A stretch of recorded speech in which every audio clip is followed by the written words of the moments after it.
اعوذ باللہ من الشیطان الرجیم بسم اللہ الرحمن الرحیم۔ السلام علیکم۔ زوم آن لائن کلاس میں آپ کو خوش آمدید کہتے ہیں۔ کیسے ہیں بچے؟ آپ ٹھیک ہیں؟ سب امید ہے آپ سب خیر خیریت سے ہوں گے۔ آج ہم پڑھیں گے چوتھی جماعت کی کا لیسن، اور لیسن ہمارا ہے حضرت عمر رضی اللہ تعالیٰ عنہ۔ حضرت عمر رضی اللہ تعالیٰ عنہ کے بارے میں ہم نے پڑھنا ہے۔ سبق ہے حضرت عمر رضی اللہ تعالیٰ عنہ، کتاب صفحہ نمبر 114، 115 اور 116 پر ہیں یہ، ٹھیک ہے۔ اچھا، حضرت عمر رضی اللہ تعالیٰ عنہ مسلمانوں کے خلیفہ تھے۔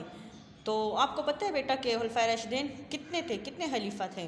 خلفائے راشدین کی تعداد کتنی ہے؟ خلفائے راشدین کی تعداد 4 ہے۔ خلفہ جو ہے خلیفہ کی جمع ہے ہدایت والے۔ خلفاء کا راشدین کا مطلب ہے ہدایت والے، اور خلیفہ کا مطلب ہے نائب سربراہ، جیسے کہ ہمارے جو ملک میں جیسے سربراہ ہیں، جیسے وزیر اعظم ہوتا ہے یا صدر وغیرہ ہوتا ہے۔ خلفائے راشدین 4 ہیں، آپ کو میں نے پہلے بھی بتایا تھا، اب بھی میں آپ سے ڈسکس کر رہی ہوں کہ خلفائے راشدین ہمارے پاس جو ہے 4 ہیں۔ پہلا خلیفہ جو ہے، پہلے خلیفہ حضرت ابوبکر ہیں، دوسرے خلیفہ ہمارے پاس حضرت عمر، اور ہمارے پاس تیسرے خلیفہ جو ہے حضرت عثمان رضی اللہ تعالیٰ عنہ، اور چوتھے خلیفہ ہمارے پاس ہیں حضرت علی رضی اللہ تعالیٰ عنہ۔ ٹھیک ہے بیٹا، آپ کو سمجھ آئے کہ کتنے خلفائے راشدین کی تعداد کتنی ہے؟ 4 ہے، ٹھیک ہے۔ اور حضرت عمر کی زندگی کے بارے میں تھوڑا سا پڑھتے ہیں۔ حضرت عمر رضی اللہ تعالیٰ عنہ کی زندگی۔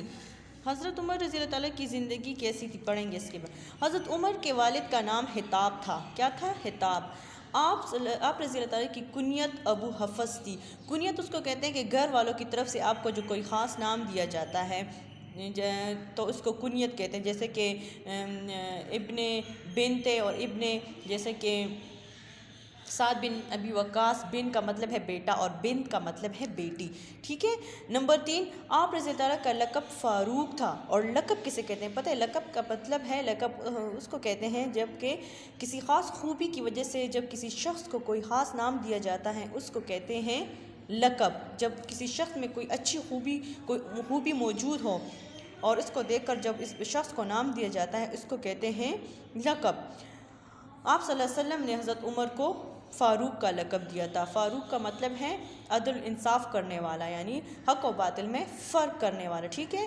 آپ رضی اللہ عنہ ہجرت مدینہ سے تقریباً 40 سال قبل مکہ مکرمہ میں پیدا ہوئے تھے۔ جب مسلمانوں نے مکہ سے مدینہ ہجرت کی تو اس سے آپ 40 سال پہلے پیدا ہوئے تھے۔ قبول اسلام، یعنی حضرت عمر نے اسلام کیسے قبول کیا؟ حضرت عمر کا لقب فاروق تھا، یعنی حق و باطل میں فرق کرنے والا۔ یہ لقب نبی کریم صلی اللہ علیہ وسلم نے آپ کو دنیا میں ہی عطا کیا۔ نبی کریم نے جب اعلان نبوت کیا تو اس وقت قریش مکہ میں کل 17 آدمی لکھنا پڑھنا جانتے تھے۔ کتنے؟ 17 آدمی لکھنا پڑھنا جانتے تھے، ان میں حضرت عمر بھی شامل تھے، ٹھیک ہے۔ جو پڑھے لکھے اس وقت جتنے لوگ تھے وہ 17 تھے، اور اس میں حضرت عمر بھی شامل تھے۔ ان کا اونچا قد تھا، مزاج میں سختی تھی، غصے والے تھے اور سخت غصہ تھا، ٹھیک ہے۔ اچھا، تو قبول اسلام انہوں نے کیسے کیا؟ حضرت عمر نے اسلام ایسے قبول کیا کہ ایک دن حضرت عمر باہر جا رہے تھے، کسی ننگی تلوار ہاتھ میں لیے جا رہے تھے، تو راستے میں ایک شخص ملا ان کو۔ انہوں نے کہا کہ عمر آپ کہاں جا رہے ہو؟ تو انہوں نے کہا کہ انہوں نے کہا اس سے نعوذ باللہ حضور صلی اللہ علیہ وسلم کو قتل کرنے کی غرض سے جا رہا ہوں۔ تو اس شخص نے حضرت عمر کو کہا کہ آپ یہ فی الحال چھوڑو، پہلے اپنے گھر والوں کی خبر لو کہ آپ کے گھر میں کیا ہو رہا ہے۔ تو جب وہ گھر کی طرف روانہ ہوئے تو وہ گھر میں کیا دیکھتے ہیں کہ ان کے جو بہنوئی ہے، بہن کا شوہر بہنوئی سے کہتے ہیں، اور ان کی بہن جو ہیں وہ قرآن پاک کی تلاوت کر رہے ہیں، اور وہ اسلام قبول کر چکے ہیں۔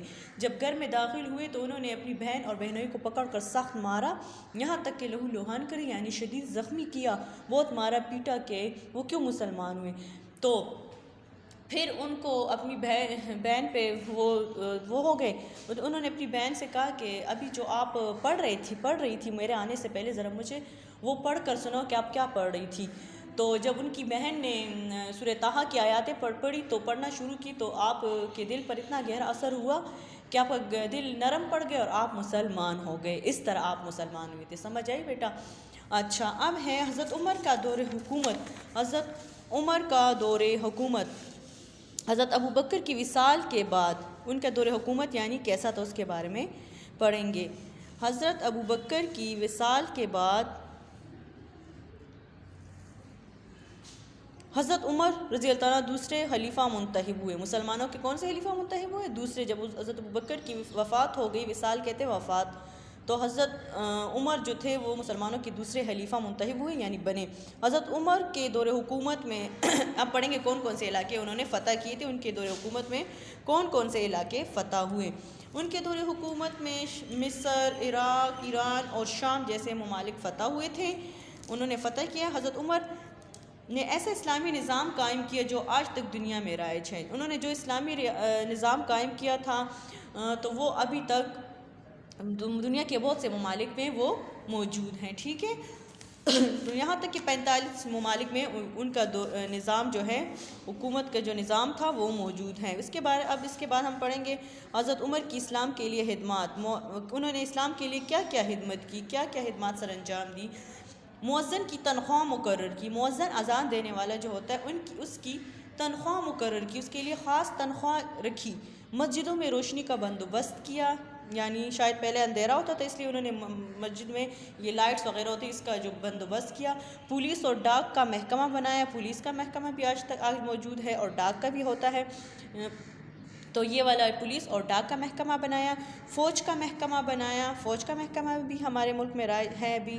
بیوہ اور یتیموں کے لیے وظیفے مقرر کیے. بیوہ کہتے ہیں جس کے شوہر فوت ہو جاتے ہیں، اور یتیم جن کے ماں باپ نہیں ہوتے ان کو یتیم کہتے ہیں. تو بیوہ اور یتیموں کے لیے وظیفے مقرر کیے، یعنی ان کو مال کے ذریعے اس کی مدد کی جاتی تھی، یعنی بیت المال سے جو اس وقت کا سرکاری خزانہ ہوتا تھا، سرکاری خزانہ، اس سے ان کی مدد کی جاتی تھی. آپ رضی اللہ تعالیٰ نے فرمایا جو حکمران عدل کرتے ہیں وہ بے خوف ہوتے ہیں، یعنی جو عدل کرتے ہیں، انصاف کرتے ہیں، وہ بے خوف ہوتے ہیں. اچھا بیٹا، اب یہ ورڈز میننگ جو ہیں، ڈیفیکلٹ ورڈ میننگ ہیں، یہ ذرا آپ سمجھ لیں. یہ پہلے بھی ہم کر چکے ہیں بچے یہ والے ورڈز میننگ. عرض کہتے ہیں وجہ کو، ڈاک کہتے ہیں خبر پہنچانے کا ذریعہ. غیظ و غضب سخت غصہ، قصہ تمام کرنا، قتل کرنا، ختم کرنا. بہنوئی بہن کا شوہر. لہو لہان شدید زخمی، ابتدائی شروع. کلام الہی اللہ کا کلام. دار ارقم، دار ارقم کو ذرا دیکھیں آپ کہ کون سی جگہ ہے یہ، ذرا آپ جانیں اس کو. وہ مقام جہاں نبی کریم صلی اللہ علیہ وسلم صحابہ کرام کے ساتھ تبلیغی مشورے کرتے تھے، جہاں پہ وہ مشورے کرتے تھے، وہاں اس کو دار ارقم کہتے ہیں، وہ جگہ ہے یہ. خلافت، خلیفہ یا عہد، خلیفہ کا عہد یا خلیفہ عہد. عہد کہتے ہیں دور کو، زمانے کو. دور کو بھی کہتے ہیں، زمانوں کو بھی کہتے ہیں. مواصلات دیکھیے ذرا، مواصلات کا مطلب ہے خبر پہنچانے کا ذریعہ، مواصلات. اس کے بعد اب جب ہم نے ہاف چیپٹر پڑھا تھا تو ہاف آج ہم پڑھیں گے، تو اس کے جو 116 پہ جو ڈیفیکلٹ ورڈز ہیں اس کے میننگز میں نے لکھے ہوئے ہیں، یہ ذرا آپ اس کو دیکھیں. عامل، گورنر کو کہتے ہیں. پچھلے زمانے میں گورنر کو عامل کہتے تھے، اور عمال اس کی جمع ہوتی تھی، یعنی گورنر کسی علاقے کا، کسی جگہ کا. عہد کہتے تھے وعدہ، کہتے ہیں وعدے کو وعدہ. دربان، دربان یعنی خادم، چوکیدار اس کو کہتے ہیں. ٹھیک ہے، جو جیسے کہ دروازے پہ چوکیدار کھڑا ہوتا ہے، اس طرح اس کو دربان کہتے ہیں. ضرورت مند، حاجت مند. فہرست کہتے ہیں لسٹ کو. عمال عامل کی جمع ہے، اور گورنر کو کہتے ہیں یہ. ٹھیک ہے. اور کوفہ ایران کے ایک شہر کا نام ہے کوفہ. ٹھیک ہے بیٹا، ایران ملک ہے اور اس کے ایک شہر کا نام ہے کوفہ. بھیس بدل کر بیس مینس حلیہ، حلیہ کو کہتے ہیں. گشت گھومنا. دجلہ دریا کا نام ہے. ٹھیک ہے بیٹا، دریا کا نام ہے دجلہ.